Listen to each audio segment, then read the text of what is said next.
Hola, soy Nicolás Garbarini y esto es Camino a Pentecostés.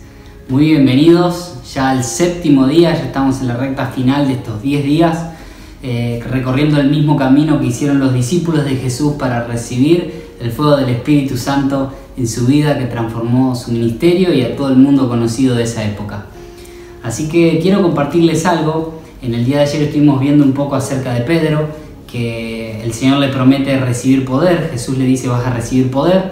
Él recibe esos idiomas desconocidos que no sabía qué era, y de alguna forma las lenguas fueron la manifestación externa de algo que internamente él había recibido, que era el poder para ser como Jesús, con la santidad, con los milagros, todo el paquete, podríamos decir, para ser como Jesús fue en esta tierra. Y de eso se trata: recibir el poder de lo alto, la investidura del cielo, para caminar como representantes del Señor Jesús en esta tierra.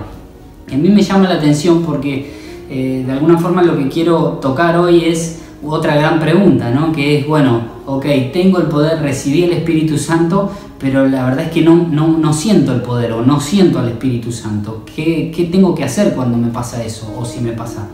Bueno, hay que hacer lo mismo que hizo Pedro. Me imagino que él, como les conté el día de ayer, no sentía el poder o no sabía si lo que había recibido era lo que Jesús le había prometido, porque él simplemente habló en idiomas desconocidos, pero Jesús le había prometido poder, así que decidió actuar en fe para probar y ver si realmente lo que él tenía era lo que Jesús le había prometido. Y creo que de eso se trata. El Espíritu Santo siempre trabaja junto con la fe de cada uno de nosotros para poder actuar. Me gusta lo que dice Reinhard Bunke. Él dice: Dios no se sienta con los que se sientan, Dios va con los que van. Y me gusta lo que decía también Smith Wigglesworth, un predicador del 1800 de Gran Bretaña. Él decía: los hechos de los apóstoles se escribieron porque los apóstoles actuaron.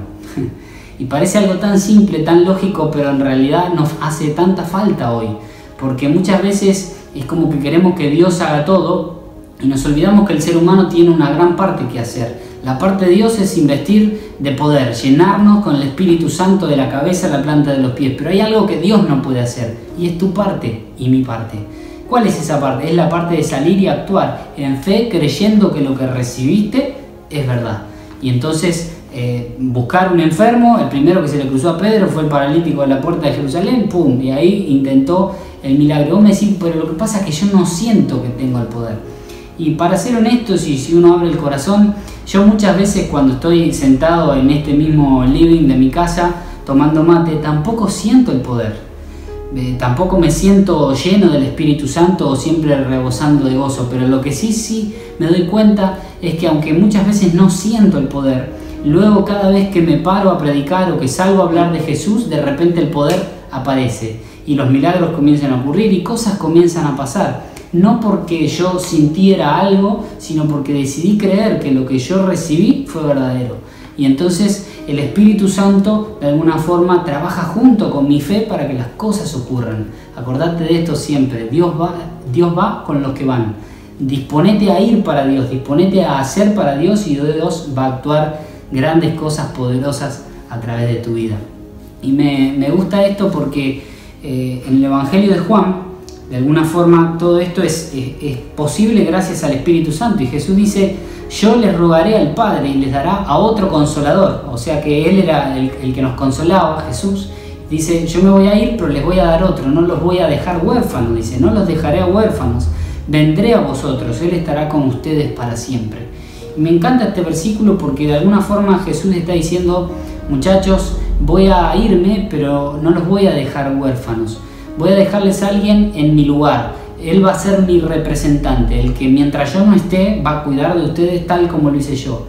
Así que podríamos decir que el representante de Dios en la tierra no es ningún ser humano ni ninguna agrupación religiosa o de ningún tipo, sino que el representante dejado por Jesús en esta tierra es el propio Espíritu Santo. Ahora bien, me puedes decir: bueno, pero ¿el Espíritu Santo dónde está? Porque no lo puedo ver. Bueno, el Espíritu Santo vive en tu vida, en mi vida, y vive en cada uno de los creyentes. Por eso es que cada uno de nosotros podemos ser también representantes de Jesús, ser los pies, ser las manos de Jesús en esta tierra, el cuerpo de Cristo que hace la obra de Dios. Pero el representante máximo, podríamos decir así, el que quedó en lugar de Cristo en esta tierra no es ningún ser humano, sino que es el propio Espíritu Santo. Dice, no los dejaré huérfanos. Me llama la atención esa frase, porque lo que me está queriendo decir es que si alguien no tiene el Espíritu Santo, está totalmente huérfano, aunque tenga 10.000 padres espirituales. Fíjense que Jesús no dijo, no los dejaré huérfanos, les daré padres espirituales. Jesús dijo que si no tenemos como mentor al Espíritu Santo, entonces estamos huérfanos. Mucha gente puede tener 10.000 padres espirituales, pero si el Espíritu Santo no es tu mentor, simplemente estás huérfano de papá, porque es el Espíritu Santo el que nos sella, el que nos da las arras, el sello de nuestra herencia en Cristo. Es el Espíritu Santo. A mí me gusta mucho todo esto porque cuando Jesús murió en la cruz, ustedes saben cuáles fueron las últimas palabras de Jesús. Fue que gritó con su último aliento, consumado es. Y con esa forma entregó el Espíritu y bueno, así fue como murió. Y con esa frase Jesús de alguna forma estaba comprando la salvación eterna de todos los que lo aceptamos. Pero esas fueron las últimas palabras de Jesús antes de morir en la cruz. Pero ¿saben ustedes cuáles fueron las últimas palabras de Jesús antes de ascender al cielo? Nosotros tomamos como de gran importancia las palabras, las últimas palabras de alguien antes de morir. Generalmente se escriben en lo que llamamos testamentos, donde se reparten las herencias, o incluso algunos los ponen en las lápidas, las tumbas. Las últimas palabras. ¿Cuáles fueron las últimas palabras de Jesús en la cruz? Compraron nuestra salvación. Pero las últimas palabras de Jesús antes de ascender al cielo son las tan conocidas y famosas Hechos 1:8. Pero muchachos, van a recibir poder de lo alto cuando venga el Espíritu Santo sobre ustedes. Espérenlo, no se vayan de Jerusalén, porque entonces cuando reciban el Espíritu Santo sobre ustedes van a ser testigos míos de mi resurrección en Jerusalén, Judea, Samaria, hasta lo último de la tierra. Qué importante es el Espíritu Santo. A mí me llama la atención porque a veces uno escucha tantas cosas, ¿no? Y dicen, bueno, no, es que todo esto del Espíritu Santo, cuando uno habla, no, es que no podemos basarnos, dicen, en el libro de los Hechos o en los Evangelios para fundar la doctrina de la iglesia, porque los libros esos no fueron escritos para eso, sino que para redactar la historia de lo que ocurrió. Simplemente hay que basarse más en las cartas de San Pablo y así entonces explican determinadas cosas. Pero déjame decirte algo, yo quiero contestarte con la Biblia, porque lo único que importa es lo que dice la palabra de Dios, no lo que diga yo.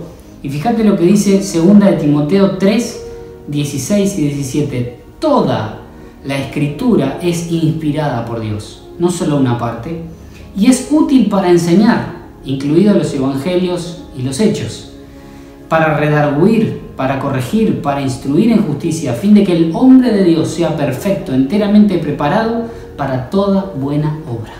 Déjame decirte algo, no solamente una parte de la Biblia, sino que toda la Escritura es inspirada por Dios y es útil para enseñar. No podemos decir, bueno, no pensemos en el libro de los Hechos o no lo tomemos tan literal a los Hechos, a los Evangelios, porque estaríamos contradiciendo la propia Biblia.